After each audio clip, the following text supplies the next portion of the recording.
तो नमस्कार दोस्तों, मैं दीपक नागर। दोस्तों मैं आपसे पूछूं कि एक कार आती है क्रेटा, कौन सी कंपनी की आती है? शायद हुंडई की आती है, मुझे कार का इतना ध्यान नहीं है, पर एक कार आती है ब्रीजा। ठीक है, हो सकता है एक कार किया की आती हो सकता है एक कार कोई और कंपनी की, कुछ भी ले लो आप। हम ले लेते हैं इसको बेलेनो। अब मैं आपसे एक सिंपल सवाल पूछूं कि इनमें से कौन सी कार ज़्यादा सेफ है, एक्सीडेंट की स्थिति में आपका ज़्यादा बचने का संभावना है, या ज़्यादा सेफ्टी है कि भाई अगर कोई एक्सीडेंट होता है किसी चीज़ से, चारों गाड़ियों का सेम परिस्थितियों में एक्सीडेंट होता है, तो कौन सी कार में बचने के ज़्यादा सेफ्टी है? तो आप नहीं बता पाओगे। आप बता सकते हो क्या? नहीं बता सकते। आपको आइडिया नहीं है कि ब्रीजा में की क्या क्वालिटी है, क्रेटा की क्या स्थिति, किया की और बलेनो की। लेकिन दोस्तों मैं पूछूं फ्रिज में कि एक फ्रिज है 5 स्टार, ठीक है, दूसरा फ्रिज है 4 स्टार, और तीसरा फ्रिज है 3 स्टार, और लास्ट फ्रिज है 9 स्टार। ठीक है, कोई स्टार नहीं है इसमें। अब मैं पूछूं कौन सा फ्रिज लेस इलेक्ट्रिसिटी कंज्यूम करेगा, कौन सा फ्रिज लेस इलेक्ट्रिसिटी कंज्यूम करेगा? तो आप तुरंत बता दोगे कि सर ये 5 स्टार वाला है ना, जो फ्रिज होता है वो लेस इलेक्ट्रिसिटी कम कंज्यूम करता है। तो कैसा बता पाए?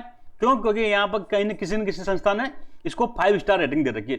तो दोस्तों ऐसे ही अगर कार सेफ्टी के मामले में रेटिंग दे दी जाए तो भाई किया का ये मॉडल 5 स्टार रेटिंग का है, हो सकता है ये बेलेनो 4 स्टार हो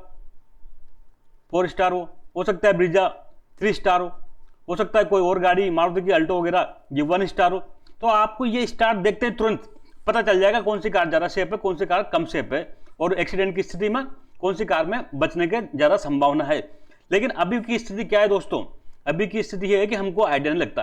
तो इसी कमी को दूर करने के लिए जो ministry of road transport and highway, आप जानते होंगे, बहुत फेमस मिनिस्टर है इनके, हाईवे का बताओ कौन है? सब जानते हैं इनको। तो MORTH, ministry of road transport and highway, इसका मिनिस्टर नितिन गडकरी। वो नितिन गडकरी जी आज एक प्रोग्राम लॉन्च कर रहे हैं दोस्तों, 22 अगस्त है आज ministry of road and transport affairs की तरफ से इसी जो रोड सेफ्टी या कार सेफ्टी की प्रॉब्लम को दूर करने के लिए एक Bharat new car assessment programme launch कर रहे हैं दोस्तों।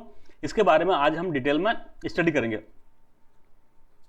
आप सबसे पहले न्यूज देखिए। अब आप न्यूज समझ पाएंगे ढंग से।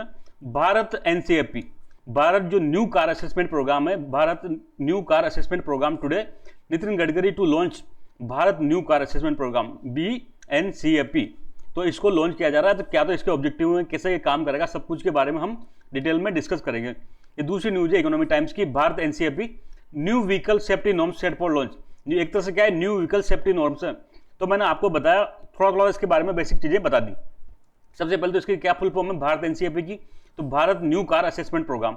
ठीक है, Bharat new car assessment programme. तो दोस्तों ये BNCAP लेके क्यों आए? BNCAP Bharat new car assessment programme लेके क्यों आए?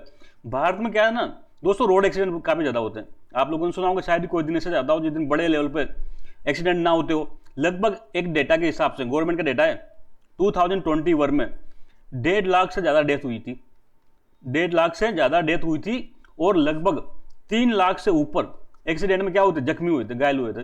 तो गवर्नमेंट क्या चाहती है देश में? रोड एक्सीडेंट कम करना, रोड एक्सीडेंट कम हो, और रोड एक्सीडेंट कम हो और उसमें क्या हो, उसमें जो है ना ये डेथ ना वो और कम हो, डेथ और कम हो। तो डेथ कम करने के लिए क्या करना पड़ेगा? ठीक है, एक्सीडेंट होता है, अगर कार मजबूत होती है, आपने देखो कि कई कार अच्छी मजबूत होती है, तो वो कार क्या होती है, उस एक्सीडेंट को झेल जाती है और उसमें डेथ नहीं होती। तो इसको क्या करना चाहता है रोड, जो ये डेथ एक्सीडेंट में डेथ है ना, इसको कम करना चाहता है। इसी के लिए ये पूरा प्रयास किया जा रहा है भारत NCAP का। आप देख सकते हैं, सबसे पहले तो इसकी फुल फॉर्म याद रखना दोस्तों, एग्जाम में सिंपल पूछी जा सकती है। Bharat new car assessment programme आज जो 22 अगस्त को लॉन्च किया जा रहा है। कौन लॉन्च कर रहा है? तो नितिन गडकरी। कौन है? Ministry of road transport and highway MORTH के मिनिस्टर है। इसके ऑब्जेक्टिव क्या है? रोड सेफ्टी के bye rising the safety standard of motor vehicle. जो 3.5 टन तक के व्हीकल है और 8 सीटर, सब पे लागू नहीं होगा, ये ट्रक पे लागू नहीं होगा दोस्तों। जो 3.5 टन से कम वेट के व्हीकल हैं और 8 सीटर से कम है, 8 सीटर, तो इसमें ज्यादातर कारें आएगी, 5 सीटर 7 सीटर कारें होती है, वो कारें इसमें शामिल की जाएगी। अब मैंने बताया 2021 का ऑफिशियल डेटा है रोड एक्सीडेंट का, लगभग 2021 में 1.54 लॉस्ट देयर लाइफ, उनकी जिंदगी चल गई, 3.84 लेग इंजर्ड। तो गवर्नमेंट क्या चाहती है, रोड एक्सीडेंट में जो डेथ है और इंजर्ड पर्सन है उनको कम करना चाहती है। कम करने के लिए कार की सेफ्टी इंपॉर्टेंट है, कार बढ़िया बनाई जानी चाहिए। अभी की डेट में हमको पता नहीं चलता दोस्तों, अभी की डेट में हमको पता नहीं चलता कि कार कैसी है। तो अब यही होगा इसमें कि कोई भी कंपनी क्या करेगी, कोई भी कंपनी अपनी कार को क्या करेगी, जो कुछ इंस्टीट्यूट बनाएंगे, कई जगह बनाएंगे, वहां उसको देगी, फिर वहां पर क्या होगा, इसकी टेस्टिंग होगी। सबसे इंपॉर्टेंट होगी जो क्रैश ड्राइव होती है ना, क्रैश टेस्टिंग, कार क्रैश कर जाती है ना स्पीड में, वो क्रैश टेस्टिंग होगी। मतलब हो सकता है 100 की स्पीड से जाके कार किसी चीज से टकराए, 120 से 40 से 80 से, ये सब कुछ क्रैश टेस्टिंग करके उन कार को क्या करेगी, फिर कार को रेटिंग देगी। जैसा फ्रिज की रेटिंग होती है ना, ऐसे कार को रेटिंग देगी। भाई सबसे ज्यादा किसने एक्सीडेंट में, सबसे ज्यादा दुर्घटना या डेथ की संभावना सबसे कम किस कार में, तो उसको 5 स्टार दिया, किसी को 4 स्टार दिया जा सकता है, किसी को 3 स्टार दिया जा सकता है। तो कार की टेस्टिंग करेंगे, उसको टकरा के देखेंगे। जैसे कि मारुति से एक कार ले ली ब्रिजा, अब उसको टकरा के देखा डिफरेंट कंडीशन में, फिर हुंडई की ले ली, फिर उसकी ले ली, सबको देखेंगे। जो जितना ज्यादा उसको दुर्घटना को झेलने में सक्षम है, उस कार को उतनी बढ़िया रेटिंग दी जाएगी, 5 स्टार भी दी जा सकती है, 4 स्टार भी दी जा सकती है। अब इससे क्या होगा, इससे कंज्यूमर को पता चल जाएगा। सबसे बढ़िया बात तो क्या होगा, ये होगा जैसे कार को रेटिंग दे दी, ठीक है। अब मैं कंज्यूमर हूं, ये कंज्यूमर ए है, अब ये कार लेना चाहता है, तो इसको पता है कि ये कार 5 स्टार है, ये कार 4 स्टार है, ये कार 3 स्टार है। तो ये क्या, इसको अब जब ये कार खरीदने जाएगा तो इसको पता है कौन सी कार कौन सी स्टार की, तो ये क्या करेगा, सेफ्टी के लिए बेस्ट कार लेने का प्रयास करेगा, बेस्ट जो है ना, जो बेस्ट रेटिंग वाली कार लेना पसंद करेगा। तो इससे एक और फायदा होगा, इससे कार कंपनी है ना, ये क्या करेगी, ये अपनी जो है ना सेफ्टी वो अपडेट करने का प्रयास करेगी, अपग्रेड करने का। क्यों, क्योंकि इनको पता है, क्योंकि जो ग्राहक है अब बढ़िया सेफ्टी की कारें की डिमांड कर रहा है, तो ये कार कंपनी अपनी सेफ्टी अपग्रेड करेगी। इससे क्या हुआ, फॉरेन में एक्सपोर्ट बढ़ेगा दोस्तों। आप लोगों को पता है इंडिया में तो थोड़ा कम है, लेकिन यूरोपियन लोग, यूरोप में, यूएसए में, यहाँ पैसा बहुत है। ये लोग कार खरीदते हैं ना तो पैसे की चिंता नहीं करते, ये सेफ्टी की चिंता करते हैं। और इनकी नजर में इंडिया की कारें कम सेफ्टी वाली मानी जाती है, भाई यहाँ पर कम सेफ्टी है। आप यही देखो ना, मारुति इंडिया में सबसे ज्यादा कौन सी गाड़ी बिकती है, मारुति सुजुकी की कार देखो, और सेम कार और कंपनी की देखो, हुंडई की देखो, चाहे फोर्ड की देखो, तो आप देखना वो कारों में है ना प्लास्टिक कम, स्टील ज्यादा होती है।